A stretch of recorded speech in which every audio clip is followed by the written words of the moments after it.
국회의원들은 아무런 국회의원들 제지와 관련돼서 제가 질문드리겠습니다. 실제로 당시에 국회의원들은 아무런 제지를 받지 않고 국회에 들어갔고 또 언론사 역시 국회 본회의장에 들어가 국회 로비에서 국회의원들의 언론사와 국회의원들이 언론사와 인터뷰를 하는 등 상황이 전개되고 있었습니다. 현장 상황은 TV로 생중계되고 있었고 대통령과 증인이 국회의원의 국회 출입을 저지 봉사하라는 지시를 할 수 있는 상황도 아니었고 할 수 없는 상황이었죠. 맞습니다. 예. 42번 질문하겠습니다. 공수처는 2024년 12월 4일 공안시 03분경에 본회의에서 비상계엄 해제 요구안이 가결되자 2024년 12월 4일 공안시 16분에서 공안시 47분경에 합동참모부 지하에 있는 결심지원실에서 대통령이 증인, 계엄사령관 박안수, 그다음에 국가안보실 2차장 인성환, 국방비서관 최병욱 등과 함께 논의를 하면서 그것 봐라, 1000명도 투입하라고 하지 않았나 이렇게 말하면서 말하였다고 하는데 그 사실이 아니죠? 아닙니다. 예. 또 소추단 측은 대통령이 국회 계엄 해제 요구안이 가결되었음에도 일부러 즉시 계엄을 하지 않았다는 취지로 주장하고 있는데 이것 역시 사실 아니죠? 아닙니다. 예. 증인과 대통령은 계엄 해제 의결을 방송으로 확인한 후에 대통령은 계엄 해제를 위한 국무회의 소집을 지시했고 국무위원들이 대통령실로 오기를 기다렸다가 기다리고 있었던 것이지 계엄 해제를 일부러 늦추거나 하는 건 아니죠. 맞습니다. 그리고 한 가지 더 질문하겠습니다. 국회 계엄 해제 요구가 있자마자 대통령이 증인과 박안수 계엄사령관을 직무실로 불러서 즉시 병력을 철수해라라고 지시했죠. 맞습니다. 예. 증인의 공소장에 따르면은 증인이 2024년 12월 4일 02시 13분경에 곽종근에게 이미 다 계엄 해제가 난 다음에 02시 13분경입니다. 중앙선거관리위원회에 병력을 재차 투입할 수 있느냐 이렇게 문의했다고 기재되어 있는 게 사실 아니죠? 사실이 아닙니다. 예, 정치인 체포와 관련돼서 질문드리겠습니다.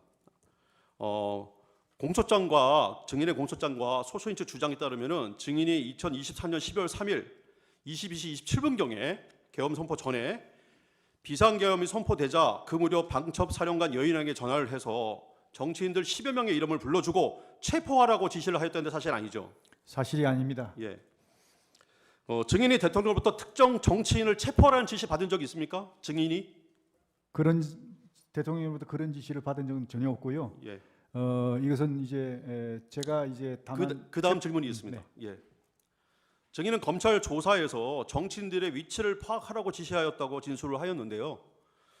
대통령으로부터 그런 지시를 받아서 한 것인가요? 아니면 증인의 판단으로 그렇게 한 것인가요? 제가 판단해서 예인영 사령관한테 체포하라는 그런 지시가 아니고 예. 그 포고령 위반 우려가 있는 그런 대상자들을 몇 명 불러주면서 그 인원들에 대해서 동정을 잘 살펴라. 그렇게 이제 지시한 바는 있습니다. 예, 알겠습니다. 그 소추인단은 방첩대에서 체포된 정치인들을 비원 벙커에 수용하기로 하였다면서 비원 벙커를 방첩대 지하 1층에 있는 벙커 또는 수감시설이라고 주장을 하고 있습니다. 그러니까 방첩대 지하 1층에는 수감시설이 없다고 이미 관련자들이 국회 국방위에서 민주당 의원들의 질의에 분명히 답했습니다. 증인은 방첩대 지하 1층에 체포된 정치인을 수용하라고 지시한 적이 있습니까? 어디 방첩대 말씀하십니까? 예, 비원 벙커를 지하 1층이라고 이렇게 알고 계시더라고요. 비원 벙커에? 예, 아니요. 비원을 지하 1층으로 알고 계시더라고요. 방첩대 지하 1층에 그런 시설이 없죠. 그런 지시한 적도 없죠. 없습니다. 예. 혹시 방첩대 지하 1층 벙커가 아니라 수방사에 있는 비원 벙커를 말하는 것이라면은 이 벙커는 체포된 인원을 수용할 수 있는 시설이 아니죠? 전혀 아닙니다. 이유가 뭐죠? 그 수용할 수 있는 그런 공간도 안 되고 시설 자체도 안 됩니다. 수용을 하려면 그런 수용할 수 있는 기본적인 화장실이나 방마다 간단한 그냥 씻는 그런 게 있어야 되는데 전혀 그런 게 안 돼 있습니다. 예. 소추인 측은 국회 비상계엄 해제 요구안이 가결 임박하자 증인이 정치인 3명을 우선 체포하라고 방첩사령관 여인영에게 지시했다고 합니다. 증인이 여인영에게 그 정치인 3명에 대한 체포 지시를 한 적이 있습니까? 그 시간을 제가 보니까 그 시간까지도 아까 제가 말씀드린 대로 합동수사본부가 구성이 안 됐습니다. 구성이 안 됐기 때문에 체포조가 운용이 안 되는 겁니다. 예. 그런데 무슨 놈을 체포를 하라고 얘기하겠습니까? 이런 사실을 대통령한테 지시받은 사실도 없죠. 당연히 없습니다. 예. 증인은 공소장에서 검찰이 정치인 체포조가 운영됐다 이렇게 얘기하는데 사실 아니죠. 그것도 아까 잠깐 말씀드린 대로 체포를 하려면 혐의가 있어야 되고 네. 또 체포할 수 있는 기구가 있어야 됩니다. 예, 알겠습니다. 혐의도 없고 예. 체포할 기구도 구성이 안 되는데 질문하겠습니다. 어떻게 예. 그게 체포가 이루어집니까? 예, 예. 선관위 관련돼서 질문하겠습니다. 선관위에 몇 명 가라고 대통령이 지시한 바 있습니까? 없습니다. 예. 증인은 선관위에 어떤 부대를 몇 명 보내라고 누구한테 지시했습니까? 선관위의 초기에 정보사가 이제 그 시설 확보를 위해서 초기에 투입이 됐고요. 그 이후에 특전사가 투입이 된 걸로 알고 있습니다. 몇 명 보내라고 지시한 적은 없죠. 예, 인원은 제가 정확히 예, 기억하지 알겠습니다. 못하고 있습니다.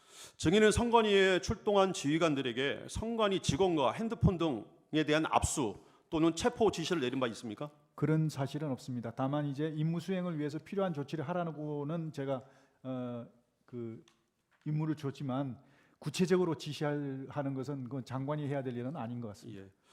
그 법관들의 체포에 대해서 한번 말씀드리겠습니다. 질문하겠습니다. 증인은 법관들에 대해서 체포 지시 또는 위치 파악 같은 거 지시 내린 적 있습니까? 없습니다.